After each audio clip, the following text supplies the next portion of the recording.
Selamat siang. Nama saya Arifan Budi Artabatas. NIM 195900-144 kelas D. Baik, kali ini saya ingin mempresentasikan hasil PPT saya. Yang pertama itu pengertian strategi pendidikan penjas dan ruang lingkup penjas. Pengertian strategi pendidikan penjas adalah suatu rencana tentang cara-cara mendayagunakan dan menggunakan potensi dan saran yang ada untuk meningkatkan efektivitas dan efisiensi. Pengertian strategi ruang lingkup penjas adalah untuk menggerakkan dan mengembangkan aspek psikomotor pada siswa, dan hal ini sangat penting dipahami oleh guru penjaskes. Baik, yang kedua, fungsi pembelajaran pendidikan jasmani.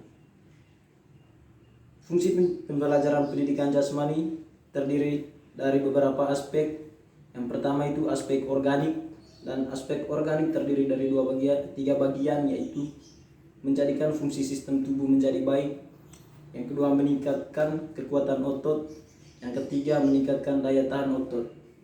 Baik, aspek yang kedua yaitu aspek neuromuskuler terdiri dari 4 bagian. Yang pertama itu meningkatkan keharmonisan antara fungsi dan saraf otot. Yang kedua, mengembangkan keterampilan lokomotor. Yang ketiga, mengembangkan keterampilan non-lokomotor.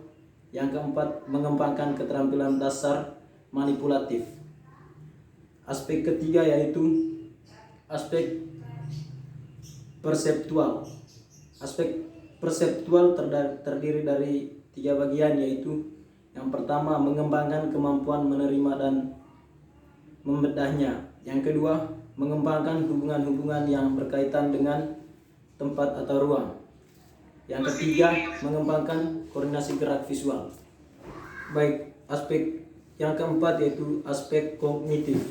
Aspek kognitif terdiri dari 2 bagian, yaitu mengembangkan kemampuan mengeksplorasi.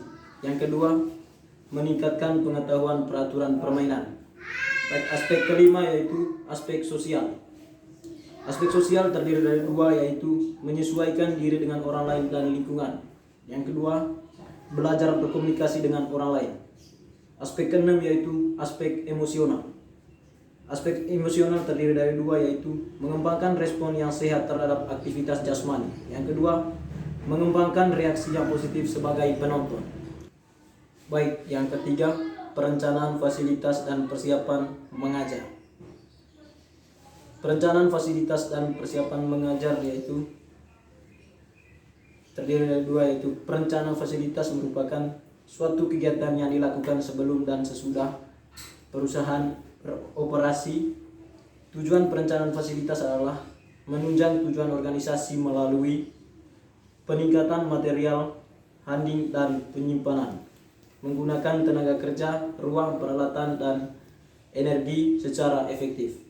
Yang kedua, persiapan mengajar pada hakikatnya merupakan perencanaan jangka pendek untuk memperkirakan atau memproyeksikan tentang apa yang dilakukan. Dengan demikian, persiapan mengajar merupakan upaya untuk perkiraan tindakan yang akan dilakukan dalam kegiatan pembelajaran.